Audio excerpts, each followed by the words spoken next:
Boa noite a todos. Antes de começarmos nosso estudo, queremos compartilhar algo com vocês. Tivemos o nosso estudo no último domingo, que foi domingo de Páscoa. Tivemos um encontro muito especial, com reflexões profundas sobre Maria e Miqueias. Foi um momento de muito aprendizado, mas infelizmente tivemos um problema técnico na hora de salvar a gravação, e só percebemos depois. Por isso, hoje, sexta-feira, dia 25 de abril, estamos regravando o estudo com o mesmo carinho e cuidado. Para quem não pôde estar presente nessa, possa acompanhar o que foi compartilhado. Então, que esse reencontro com o tema seja mais uma oportunidade de nos conectarmos com o Evangelho e com a presença amorosa do Cristo em nossos caminhos. E esse estudo continua. Então, a gente abre o estudo voltando o olhar para a figura de Maria, a mulher escolhida para dar corpo à promessa. Seu sim humilde, silencioso e fiel, não apenas acolheu a profecia, mas encarnou o plano de Deus. Hoje, revisitamos Miqueias, capítulo 5, onde um anúncio foi feito séculos antes. De Belém, pequena entre as cidades de Judá, viria aquele cujas origens são desde os tempos eternos. A profecia fala de um nascimento, e o estudo original se deu, mas hoje, como foi a gente pensando no domingo de Páscoa, contemplamos também o cumprimento da missão desse nascido. Maria recebeu a semente da promessa, mas também entregou o filho na cruz, em dor e confiança. Miqueias apontava para o nascimento do Rei Eterno, e a Páscoa nos mostra que esse Rei vive e reina, e nos convida a viver com Ele. Nesse estudo, que possamos reverenciar a força silenciosa de Maria, compreender a esperança messiânica de Miqueias e, sobretudo, seguir o Cristo com gestos, escolhas e caminhos.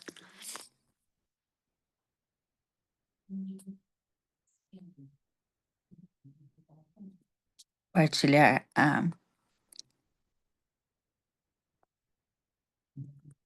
tela,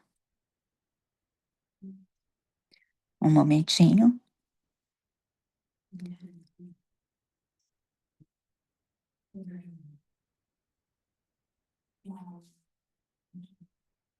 Nós iniciamos o estudo de hoje de Maria em uma profecia de Miqueias, trazendo como leitura de harmonização Kardec. Em Gênesis, capítulo 1, item 7. No sentido especial da fé religiosa, a revelação se diz mais particularmente das coisas espirituais que o homem não pôde descobrir por si mesmo, nem com o auxílio dos sentidos, e cujo conhecimento lhe é dado por Deus ou por seus mensageiros, quer por meio da palavra direta, quer pela inspiração. Neste caso, a revelação é sempre feita a homens predispostos, designados sob o nome de profetas ou messias, isto é, enviados ou missionários, incumbidos de transmiti-la aos homens. Considerada sob esse ponto de vista, a revelação implica a passividade absoluta e é aceita sem controle, sem exame nem discussão. À luz dessa definição, somos convidados a contemplar a figura de Miqueias, um desses profetas enviados para reconduzir os corações a Deus. Miqueias é uma voz que fala não a partir da pompa dos palácios ou do templo, mas ele fala no meio do povo simples do Reino do Sul. com a autoridade de quem carrega uma das mais belas profecias messiânicas da Bíblia, a promessa de um líder que viria de Belém. E a gente conhece essa história. Ao estudarmos Maria, à luz da profecia de Miqueias, revisitamos não só o anúncio do Messias, mas também a preparação espiritual dos corações humildes, como o da própria Maria, para acolher o Verbo de Deus. E é nesse cenário de simplicidade e profundidade espiritual que queremos nos colocar hoje, abertos à inspiração, atentos à mensagem, dispostos a ouvir os enviados do alto que nos falam ainda hoje, através da revelação contínua do amor de Deus. Miqueias é um dos profetas bíblicos e seu livro está inserido na seção dos chamados profetas menores, desculpa. Mas uma atenção, esse título menor não significa que esses profetas foram menos importantes ou que sua mensagem teve menor relevância. A classificação entre maiores e menores diz respeito exclusivamente ao tamanho dos escritos, ou seja, a extensão dos livros e não ao impacto espiritual das mensagens. A estrutura da Bíblia que utilizamos não segue uma ordem cronológica, mas ela segue uma divisão temática. Ela está organizada da seguinte forma: o Pentateuco, que são os 5 primeiros livros, e são os 5 livros atribuídos a Moisés. E nós encontramos Gênesis, Êxodo, Levítico, Números, Deuteronômio. Os livros históricos, a gente encontra os que narram os acontecimentos e as trajetórias do povo hebreu. E a gente encontra Josué, Juízes, Ruth, Samuel 1 e 2, Reis 1 e 2, Crônicas 1 e 2, Esdras, Neemias e Esther. Já os livros proféticos, eles são Jó, Salmos, Provérbios, Eclesiástico, Cântico dos Cânticos. Os livros proféticos, que reúnem os escritos dos profetas, e dentro dessa última seção, os estudiosos dividiram os profetas em 2 categorias: profetas maiores e profetas menores. Os profetas maiores nós encontramos Isaías, Jeremias, Ezequiel e Daniel. Já os profetas menores, que são os demais, cujos livros são mais breves, mas igualmente inspirados. Miquéia é o 6º dos 12 profetas menores, após Oséias, Joel, Amós, Obadias e Jonas. E depois dele vem Naum, Abacuque, Sofonias, Ageu, Zacarias e Malaquias. E com este último a gente encerra o Antigo Testamento. E um ponto importante, que fica como sugestão de leitura. A profecia de Miqueias está diretamente ligada ao contexto histórico narrado no Livro dos Reis, 1 e 2, que cobre cerca de 400 anos de história. E é nesse período, após a divisão do reino de Israel em reino do norte e do reino do sul, depois de Salomão, que Miqueias vem falar, com voz profética, anunciando justiça, restauração e esperança messiânica. Depois do reinado unificado de Davi, que conseguiu reunir o povo de Israel numa adoração mais sólida ao Deus único, veio seu filho, Salomão. Ele deu continuidade a esse movimento, principalmente com a construção do templo em Jerusalém, centralizando o culto. Mas, com o passar do tempo, Salomão acabou se desviando espiritualmente. Abriu espaço para idolatria, alianças equivocadas e práticas que corromperam aquele ideal inicial. E isso teve consequências sérias. O reino se dividiu e nós ficamos com dois reinos. O reino do norte, chamado Israel, com 10 tribos, e o reino do sul, Judá, com 2 tribos, que manteve Jerusalém como capital e centro religioso. E durante esse período que veio depois da divisão, surgiram cerca de 39 reis, somando os dois reinos. E olha que dado marcante: só 4 desses 39 reis foram considerados justos aos olhos de Deus. O resto, infelizmente, se desviou e levou junto o povo, tanto na fé quanto na justiça social. E é aí que entram os profetas. Deus traz profetas quando o povo se afasta do caminho. E o profeta vem justamente para isso, para chamar o povo de volta, para reajustar a rota, para relembrar o propósito divino quando tudo começa a sair do eixo.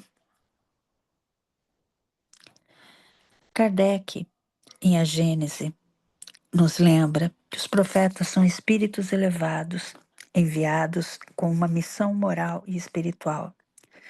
Ele explica que a verdadeira revelação é progressiva e ocorre quando o ser humano está preparado para recebê-la. E é aí que o profeta entra, como intermediário entre Deus e a humanidade, para esclarecer, alertar e despertar consciências. Ou seja, quando o povo se perdia, Deus enviava alguém que soubesse ler os sinais do tempo, ouvir a voz do alto e tocar os corações. Era mais do que denunciar, era ajudar a reconstruir.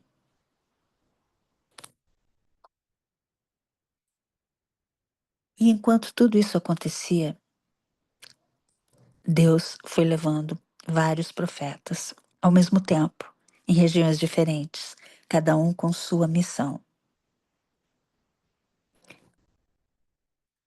Cada um com seu jeito de falar, sua vivência, mas todos com o mesmo propósito: acordar o povo, levantar o povo, recolocá-los na rota.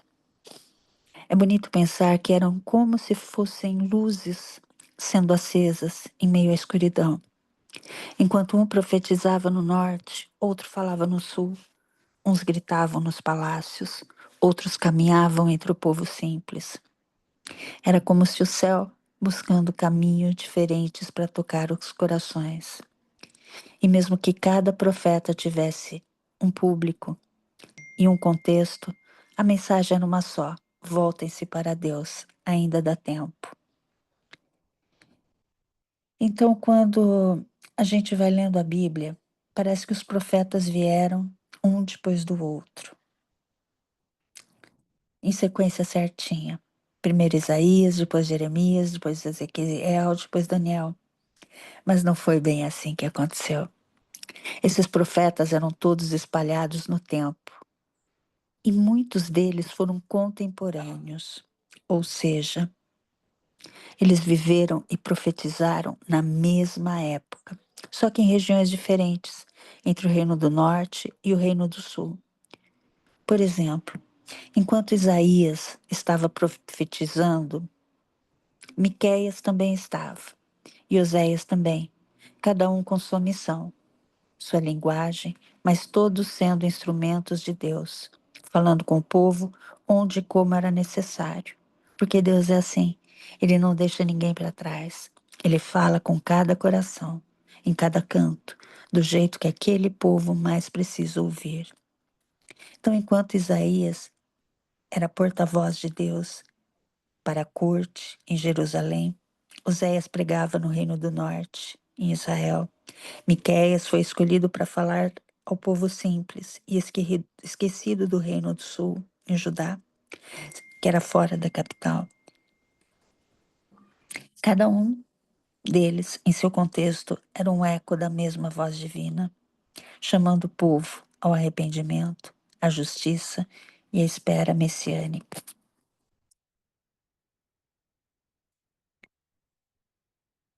E de uma pequena cidade e de uma jovem simples, Deus revelou ao mundo o Salvador eterno. Miqueias e sua profecia revelam uma dessas promessas mais profundas. Belém Efrata, surgiria aquele que governaria com força, cuja origem se perde nos dias da eternidade. Essa profecia não apenas antecipa o nascimento do Messias, mas também prepara o terreno espiritual e simbólico para a figura de Maria, a jovem simples, que assim como Belém, não se destacava aos olhos humanos, mas foi escolhida para abrigar o Cristo em seu ventre.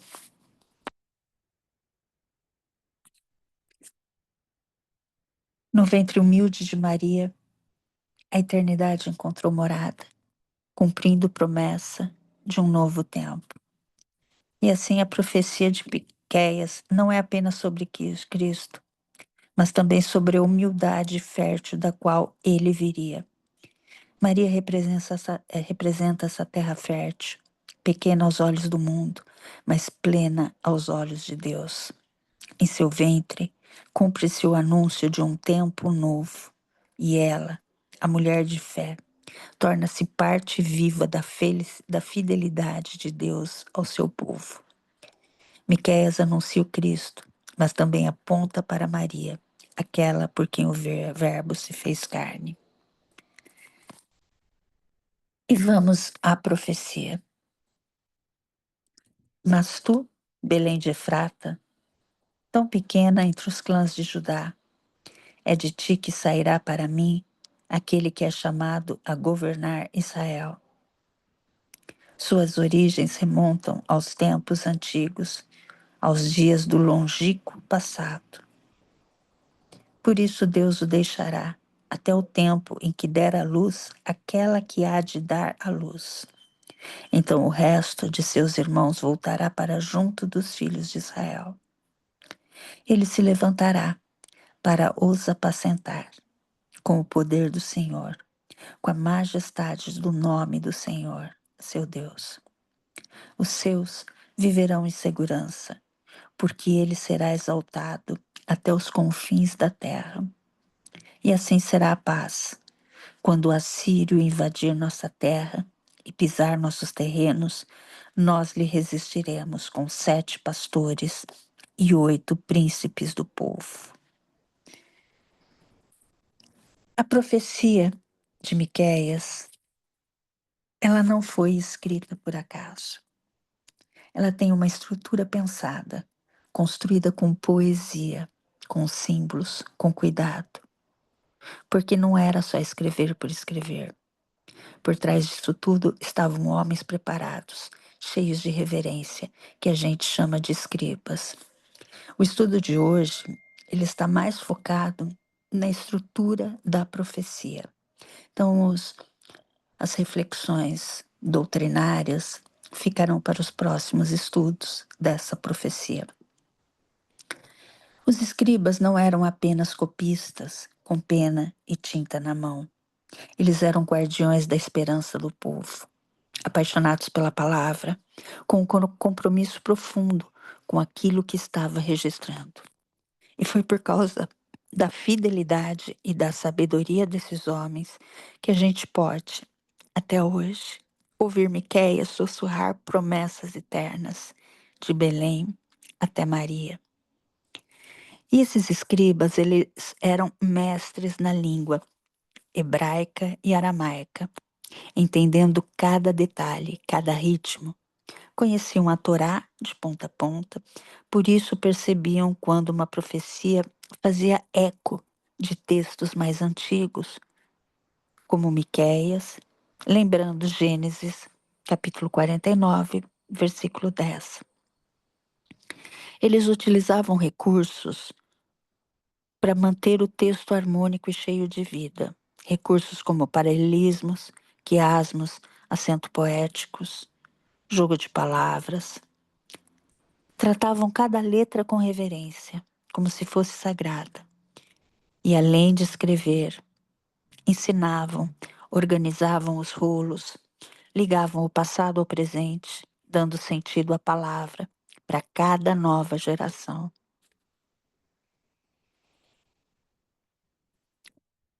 E eles eram como pontes entre o céu e o papel. Sem eles, muitas coisas teria se perdido.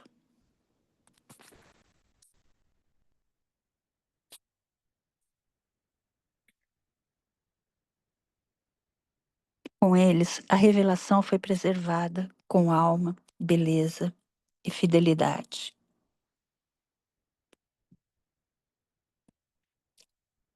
E quando a gente mergulhou para estudar essa profecia, nós nos deparamos não apenas com uma mensagem direta, nós encontramos beleza, profundidade e poesia em cada linha. Miqueias não fala só com o raciocínio, ele vem falar com a alma. E um dos recursos, ele utiliza vários recursos literários, recursos estruturais para trazer essa profecia. E um desses recursos que ele usa para isso é algo muito comum nos textos bíblicos, do Antigo e também do Novo Testamento, que é o paralelismo, que é uma forma poética de reforçar ideias. O poeta diz algo e depois ele vem repetir ou ele vem contrastar o mesmo pensamento em outro verso, com palavras diferentes, criando ritmo, impacto e memória. E esse recurso serve para quê? Esse e os demais que a gente vai estudar, que a gente vai olhar. Servem para reforçar o sentido, aprofundando a mensagem, para dar ritmo e fluidez ao texto, para ajudar na memorização e reflexão, o que era essencial numa cultura onde muito era passado oralmente.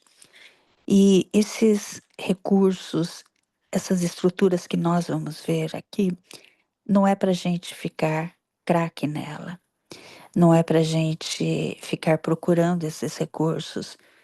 É uma curiosidade. Quando a gente se depara com esses recursos, ou mesmo com, como o Aloysio Elias fala, quando a gente vê um número ou uma quantidade nos escritos bíblicos, para a gente prestar atenção, para a gente refletir, para a gente ir buscar o contexto, buscar compreender mais a fundo, tirar o espírito da letra daquele versículo, porque não está ali por acaso. Quer dizer que tem uma grande mensagem ali. Então, quando a gente encontra paralelismo, é para é um recurso que foi utilizado para aprofundar aquela mensagem. Então, quando a gente lê Miqueias, a gente não só está lendo uma profecia, a gente está ouvindo um canto de esperança, tecido com cuidado e arte, uma poesia que atravessa o tempo. Um dos paralelismos que a gente encontra é suas origens remontam aos tempos antigos. E aí ele vem falar desse tempo antigo, dessa era mais longe, quando ele repete, aos dias do longínquo passado. Isso é um paralelismo. Outro paralelismo que se destaca é que Belém é insignificante, pequena, quase esquecida. E depois ele vem contrastar essa insignificância, trazendo algo glorioso, algo grandioso, que dela, dessa Belém insignificante, sairá o governador eterno, prometido por Deus. Então é um contraste. Outra estrutura que a gente encontra na profecia é a estrutura quiástica, o quiasma, que é uma forma de organizar o texto em forma de espelho, muito utilizado na Bíblia hebraica. Ela segue um padrão em que as ideias se refletem em torno de um ponto central, como num esquema. Como num esquema A, B, aí C é o ponto central, e B vem refletir o B, e o A vem refletir o A. Então, o C é o ponto central, e são como um espelho, o A e o B refletindo o versículo B e o A. E por que os autores bíblicos usavam essa estrutura? Novamente, para dar ênfase ao ponto central. O elemento mais importante, a mensagem principal, ela fica no centro da estrutura. Traz facilitação, facilita a memória. A simetria usada ajuda a lembrar o conteúdo. Também é utilizado para conectar ideias e mostrar como as diferentes partes do texto estão relacionadas. Também serve para reforçar o equilíbrio e a progressão, que vem destacar o propósito e a revelação ao longo do tempo. E no capítulo 5 de Miqueias, nós encontramos quiasmas. Essa estrutura ajuda a destacar a profecia sobre o nascimento do Messias em Belém. Este é o ponto central, enfatizando a importância dessa promessa no contexto da esperança e redenção para Israel. Aqui nós vamos ver Miqueias 5, versículo 2. Neste versículo, nós encontramos essa estrutura literária chamada quiasma, que era muito usada na Bíblia hebraica, como já falei. O quiasma é como um espelho. As ideias são organizadas de forma que o centro do texto seja o ponto mais importante e as partes antes e depois dele se correspondam. Pensam como se fosse um X. Daí o nome vindo da letra grega, chi, chiasma, quiasma. Os dois braços se cruzam no meio. Observem o X. E é esse centro onde a mensagem quer brilhar com mais força. Como está estruturado aqui em Miqueias. O refrão, o trecho que a gente vai tratar como A. Mas tu, Belém Efrata, tão pequena.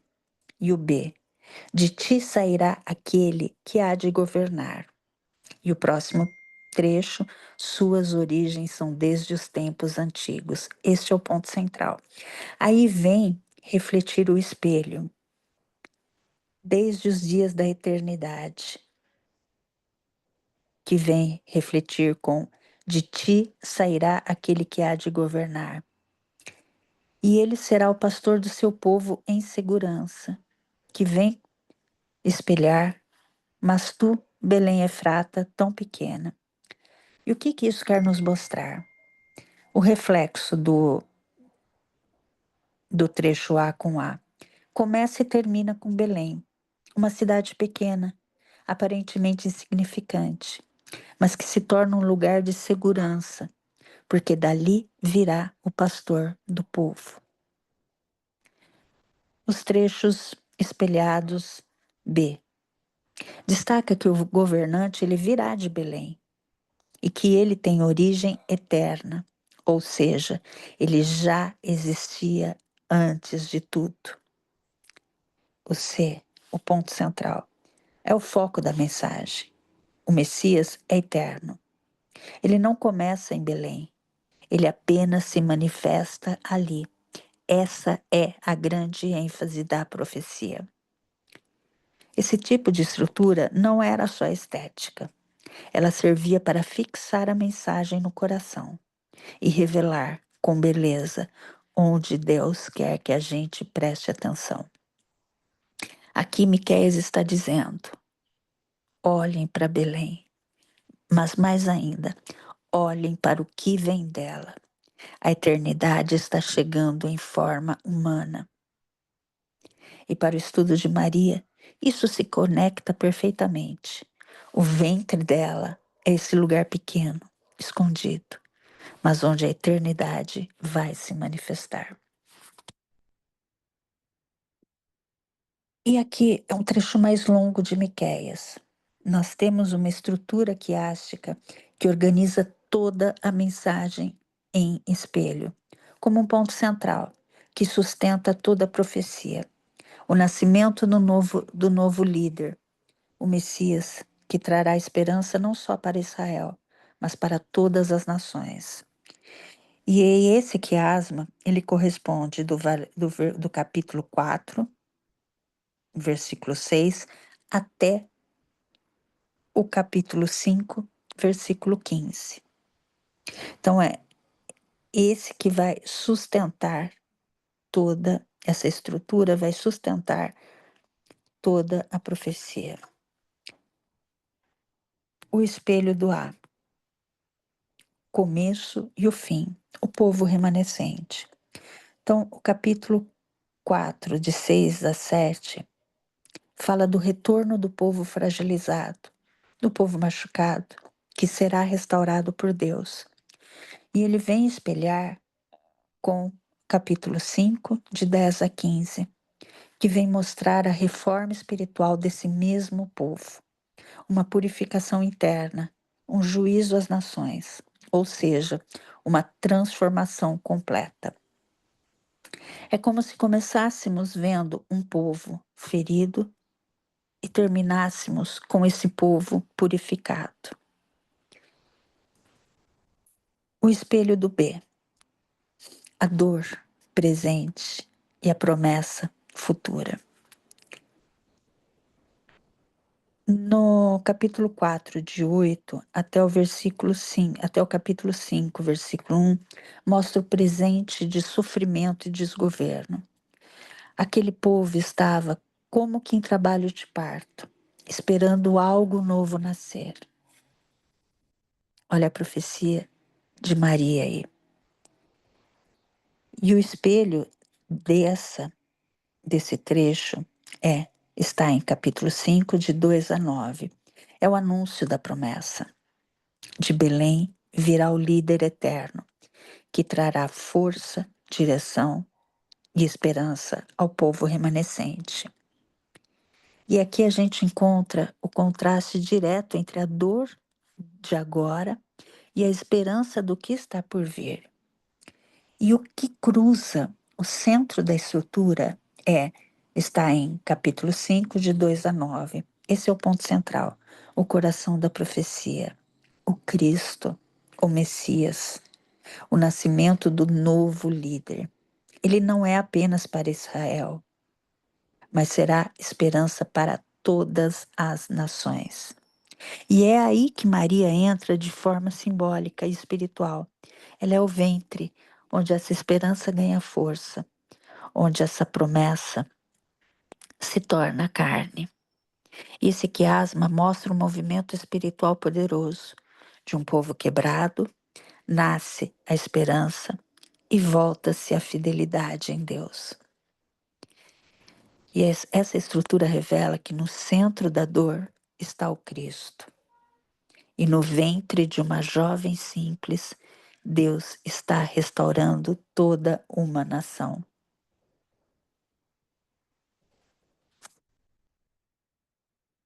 E aqui a gente encontra uma síntese muito bonita e clara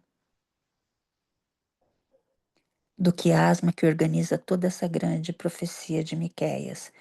A estrutura está montada como um espelho e o objetivo é guiar o nosso olhar até o ponto central da profecia, o nascimento do Messias. Então, o espelho do A sugere o povo e a sua restauração. A gente começa e termina com o mesmo tema: um povo ferido, disperso, sem direção, mas que será restaurado e purificado. No início, Deus promete levantar esse povo. No final, ele já está guiando esse remanescente com justiça.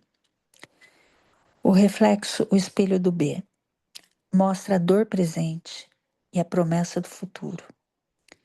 Então aqui o texto ele fala da dor atual do povo, como se estivesse em trabalho de parto, sem rei, sem rumo. Mas essa dor já aponta para o que vai nascer, o líder eterno. De Belém virá alguém que vai fortalecer e guiar o povo com firmeza. E no C, o centro do quiasma, o Cristo, o novo líder que vai nascer, não só para Israel, mas para todas as nações. Esse tipo de estrutura não é por acaso. Então, os escritores bíblicos faziam isso com intenção, para reforçar o mais importante, para ajudar a memorizar e para mostrar como tudo na história tem um eixo central. E aqui, esse eixo é o Cristo. E o mais bonito é que esse Cristo vai nascer do ventre de uma mulher simples, Maria, assim como Belém, um lugar pequeno. Maria foi escolhida para revelar algo eterno. E a estrutura hebraica é clara. Então a gente vê, aqui tá todas as traduções. Naquele dia, diz o Senhor, e tu, torre do rebanho, fortaleza da filha de Sião, agora, por que gritas em agonia? Agora se reuniram contra ti, agora fere-te, filha de tropas. E tu, Belém Efrata, este será a paz, e o remanescente de Jacó estará entre muitos povos, e o remanescente de Jacó está entre as nações. Para finalizar, e acontecerá naquele dia, diz o Senhor. E aqui está o quiasma estruturado em forma de espelho, em forma do X. Ou seja, né? Naquele dia, Deus intervém na história. O início e o fim pertencem a Deus, que anunciam o tempo de sua ação. De Sião e o espelho do B, de Sião e Belém, brotam as promessas. O remanescente será preservado, e um líder surgirá, e a paz florescerá. Centro do quiasma, este será a paz. Do coração da profecia está a presença do Cristo, como Shalom, esperança encarnada, justiça restauradora, aliança viva entre Deus e os povos. E para finalizar, a gente encontra outras formas de estruturas literárias em Miqueias. Além dos quiasmas, o livro de Miqueias usa outras formas lindas e inteligentes de organizar a mensagem.